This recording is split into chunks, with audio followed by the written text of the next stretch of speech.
제목이 로봇 기반 스마트 공장 실현 이렇게 했고요. 이게 로봇은 오랫동안 이렇게 사용해 왔는데 로봇 기술도 많이 진화하고 또 이제 요즘은 자동화 공장에서 이제 용어가 좀 진화돼서 기능형 공장 또는 스마트 공장 이렇게 하니까 그냥 자동화 공장일 때 로봇의 역할하고 스마트 공장일 때 로봇 역할이 좀 변화하고 있습니다. 로봇 좀 알아보고 다음에 이제 이 로봇의 여러 가지 이제 핵심적인 기술 중에서 인지 기술이 어떻게 바뀌고 있는지, 그다음에 이제 로봇이 스스로 자기 고장을 좀 진단할 수 있고 고장을 예측할 수 있는 그런 것도 굉장히 중요하고, 또 마지막으로 로봇을 이렇게 도입할 때 어떻게 도입을 검토하면 이제 비용이 들어가는 부분이기 때문에 좀 비용 효율적으로 효과를 볼 수 있는지 그거에 대해서 좀 설명을 드리도록 하겠습니다. 로봇 기술도 좀 보시면 로봇은 이 단순 반복 수작업 하는데 이 로봇을 자동화해서 규칙적인 일을 하는 데는 가장 적합했습니다. 그래서 로봇은 뭐 예를 들어서 똑같은 차를 만들기 위해서 용접을 한다. 똑같은 부위에 사람이 굉장히 지루할 정도로 똑같이 작업을 하는 것은 똑같은 일은 로봇도 할 수 있거든요. 그래서 이제 그런 일들은 로봇으로 다 대체돼 가지고 거의 무인 공장에 가깝게끔 이렇게 되어 있습니다. 그런데 지금도 로봇이 못하는 것은 여전히 사람이 하고 있는 데가 굉장히 많습니다. 그러니까 로봇이 못하는 부분이 비정형, 불규칙적인 거예요. 이거는 이제 사람이 해야 됩니다. 사람은 형태가 바뀌고 좀 다른 모양이고 사람이 판단해야 될 경우는 로봇이 못하지만 로봇은 잘하고 수가 있거든요. 근데 이제 지능형 로봇이 되면 이런 불규칙적인 것도 사람처럼 할 수 있는 수준으로 올라가는, 그게 이제 스마트 팩토리에서 필요로 하는 그런 로봇이 출현하게 되는 거죠. 또 하나는 로봇이 격리된 공간에서 그냥 로봇 일만 했는데 이 로봇이 지능을 가지기 위해서는 인공지능을 로봇마다 다 집어넣으려고 그러면 로봇 가격이 너무 비싸서 안 될 거 아니에요. 근데 이제 네트워크에 연결해가지고 아주 슈퍼컴퓨터 같은 데가 중앙에 원격에 아주 슈퍼컴퓨터가 있으면 네트워크 연결하면 그 지능을 빌려다가 쓸 수 있겠죠. 그게 이 플랫폼에 로봇이 연결해가지고 사용할 수 있는 거죠. 그러니까 이제 예를 들면 여러분들 이제 뭐 저도 마찬가지인데 어디 요즘 단풍 시즌이라고 해서 산에 이렇게 가다 보면은 처음 보는 꽃들이 굉장히 많잖아요. 이게 무슨 꽃인지 모르겠습니다. 그걸 어떻게 합니까? 사진 딱 찍어가 네이버에 물으면 네이버가 쫙 인공지능 돌려가지고 이게 무슨 꽃입니다라고 보여주고, 모르면 유사한 꽃을 사진을 쫙 보내주잖아요. 그거는 이 스마트폰이 네트워크에 연결되기 때문에 네이버의 인공지능을 빌려다 쓰는 거거든요. 로봇만 만약에 스마트폰 안에 그 인공지능을 다 집어넣으려고 그러면 스마트폰 무게도 무거워질 뿐더러 가격도 비싸지는데, 로봇도 그런 식으로 플랫폼에 연결해서 이제 할 거고. 다음에 또 하나는 기술이 뭐냐면, 이제 로봇이 보면 그냥 정해진 규칙대로 프로그램대로 열심히 일하고 있기 때문에 옆에 사람이 오는지도 모르고 이렇게 사람을 칠 수 있기 때문에 로봇은 지금 산업안전법에 의해서 안전장치를 하고서 그렇게 되어 있거든요. 격리된 이 펜스 안에서 일어난다든지 그렇게 되어 있습니다. 유연성이 굉장히 떨어져요. 그런데 아까 말씀드린 것처럼 로봇이 할 수 있는 일이 딱 정해져 있습니다. 딱 규칙적인 거. 또 어떤 일은 사람이 옆에서 도조를 해줘야 될 일이 있는데 사람하고 로봇하고 같이 협조를 못하니까 이게 굉장히 어떤 스마트하게 하는 데는 한계가 있는 거죠. 그래서 협동 로봇이 출현한 것들은 뭐냐면, 그런 문제를 해결하려면 사람과 로봇이 같은 공간에서 일할 수 있으면 사람이 잘할 수 있는 건 사람이 하고 로봇이 잘할 수 있는 건 로봇이 하고, 사람이 힘든 일은 로봇이 잠시고 이렇게 업무를 분장해서 하면 엄청 획기적이겠다 이런 아이디어가 나오는 거죠. 그게 이제 협동 로봇입니다. 그런데 협동 로봇도 산업용 로봇의 한 범주인데 그렇게 되려면 로봇이 어떻게 됩니까? 굉장히 지능적으로 돼야 되겠잖아요. 그 협동 로봇의 수준이 지금 아주 초보적인 단계이기 때문에 협동 로봇을 쓰고 있는 데는 잘 없을 겁니다. 아직까지는. 말은 굉장히 많이 나왔는데. 굉장히 지능적이어야 사실은 로봇이 내 옆에서 여기서까지 하다가 뭐 내가 심부름 시키면 심부름도 갖다 하고, 그러니까 무거운 거 좀 들고 가서 내가 간단한 데 작업한 거 갖다 놓고 이런 것들도 같이 이렇게 할 수 있는데 이제 그런 일들을 할 수 있습니다. 다음 나와서 사후 버전입니다. 이게 사후 지금은 대부분 고장나면 고치는 그래서 고장나기 전에 로봇이 자기가 언제쯤 고장날 줄 아는 거죠. 로봇의 가장 고장이 많이 나는 부위가 어디겠습니까? 감속기. 감속기 관절에 로봇은 우리 이제 다관절 로봇 기준으로 합니다.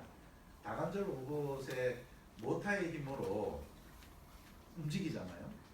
근데 감속기를 쓰는 이유는 힘을 키우려고. 속도를 줄이면 힘이 커지잖아요.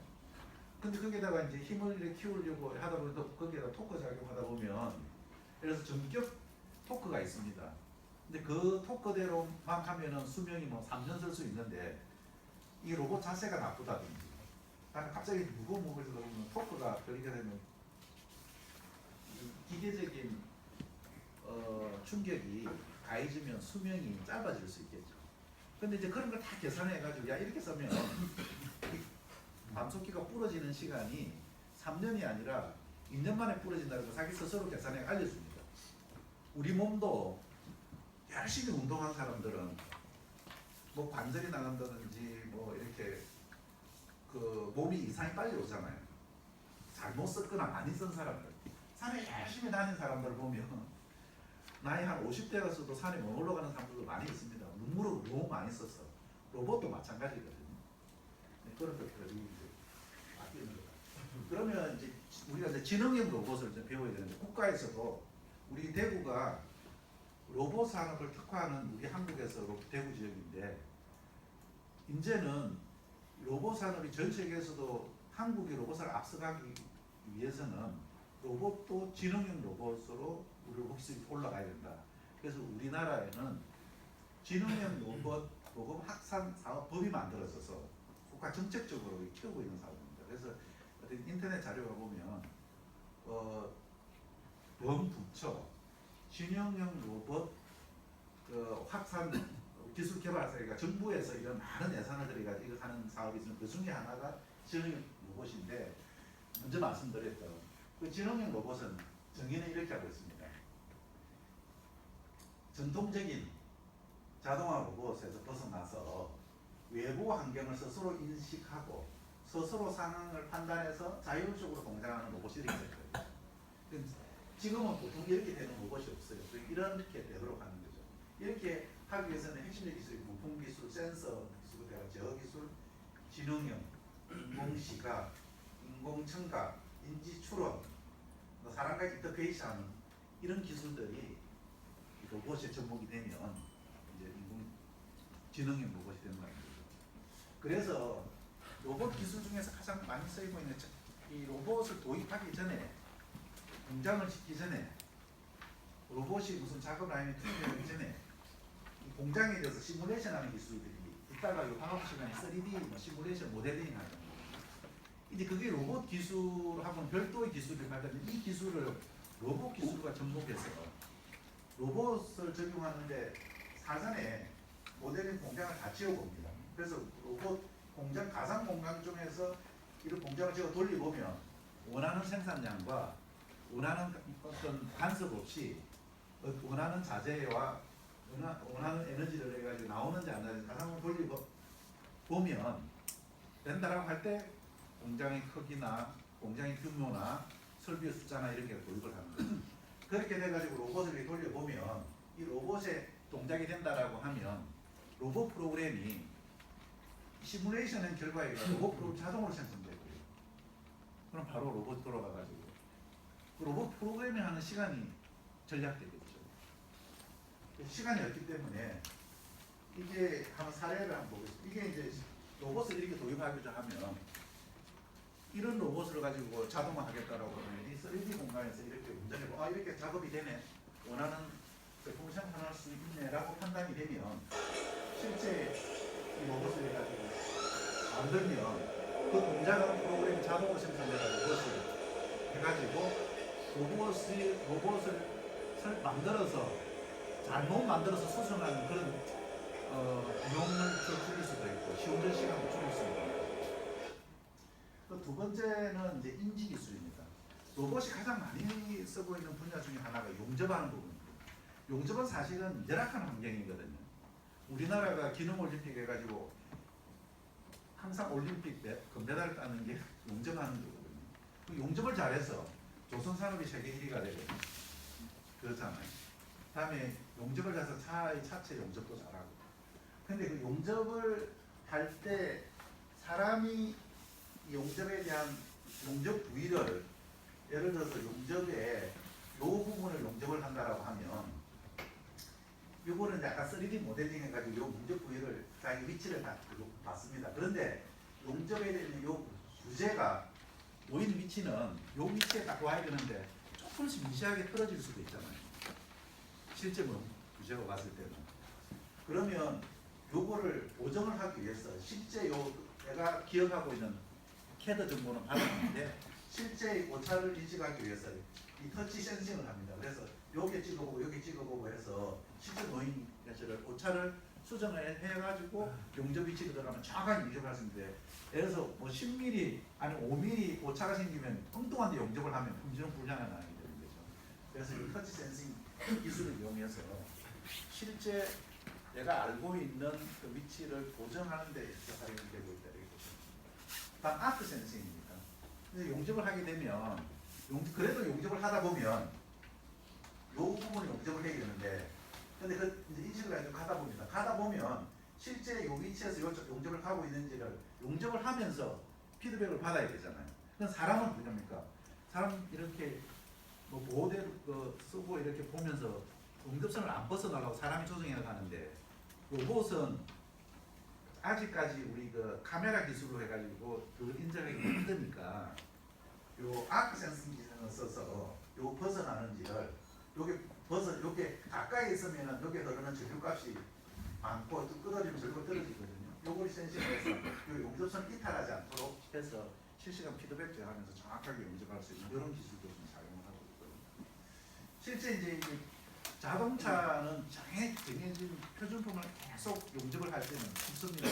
우리 자동차에 보면 현대자동차에 TV 나오는 거 보면은 우리 현대 로봇이 무인 공장에서 용접을 하고 있잖아요. 근데 어려운 거는 조선에 있는 그런 패널 배는 똑같은 배가 하나도 없고 배는 부재가 크잖아요. 그럴 때는 이 보시는 것처럼 로봇도 여기 맞게끔 이 로봇이 천장에 매달려서 이 내려가서 용접을 하는 요거는 아까 말씀드린 것처럼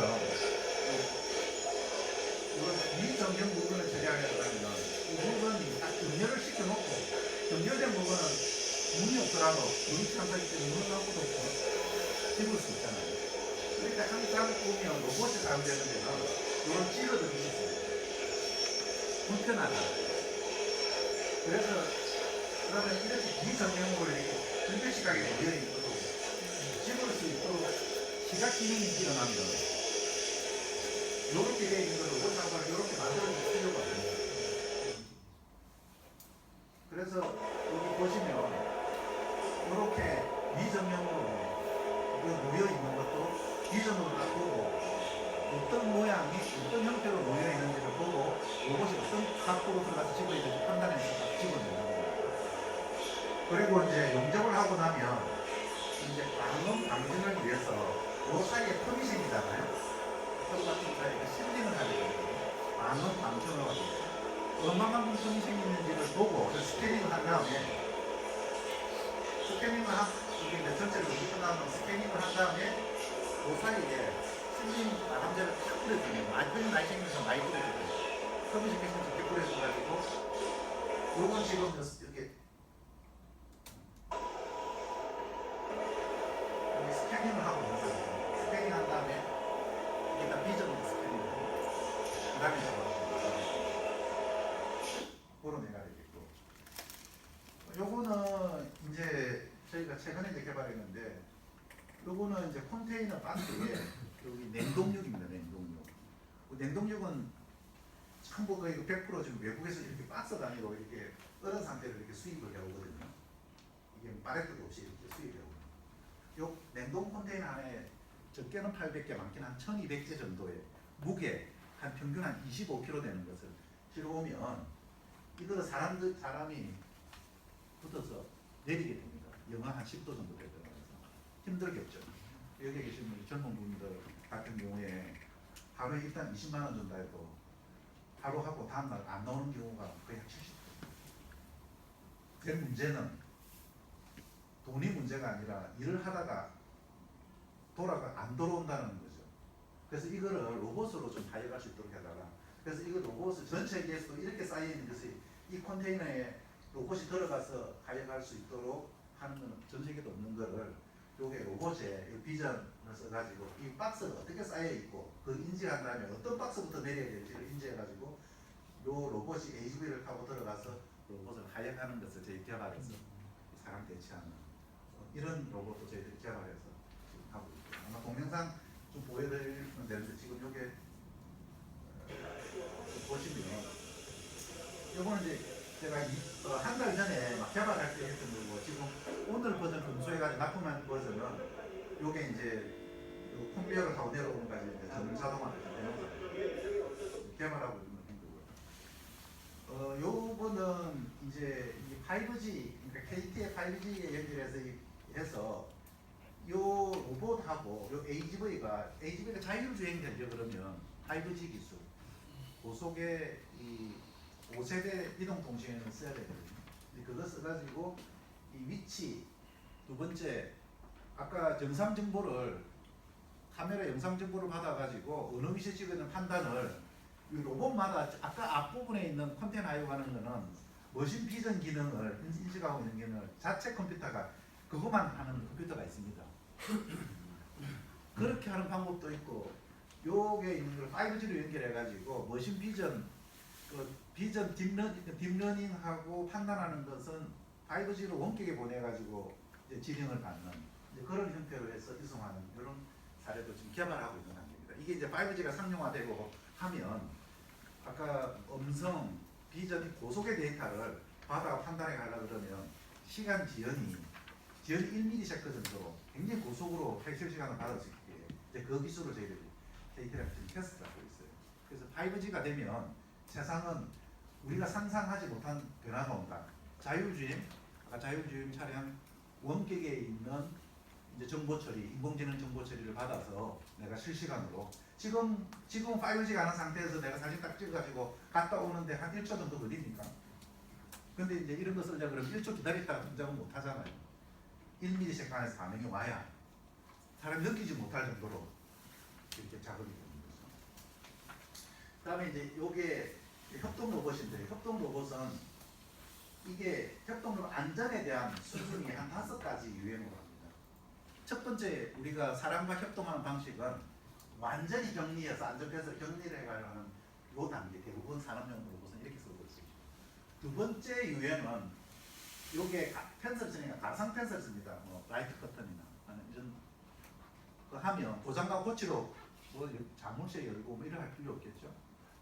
가상 펜슬 다니면 세 번째 단계가 작업 공간을 공유합니다. 그래서 이 공간에는 로봇이 들어 작업할 때는 사람이 안 들어가고 사람이 들어갈 때는 로봇이 안 들어가고 이런 작업 공간을 공유하는 거.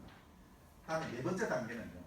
요게 들어와가지고 로봇하고 사람이 같이 들어오면 굉장히 안전한, 그러니까 저속으로 운전해서 부딪히더라도 사람이 다치지 않는 정도로 그렇게 하는 게 네 번째. 세 번째 되는 같은 그러니까 사람이 부딪히더라도 그러니까 힘을 터치 센싱을 해서 힘을 센싱을 합니다. 우리가 사람이 이렇게 산촉각이 발달되어 있기 때문에 일하다가 부딪혀더라도 빨리 이게 안 다치게끔 하잖아요. 그것처럼 사람처럼 이 촉각이 힘에 대한 촉각을 해서 한 2단계까지 가는 단계인데 지금 이렇게 되자마니 보시는 것처럼 사람과 2단계로 같은 공간에서 로봇이 있더라도 사람과 같은 공간에 갈 수 있는 기술입니다.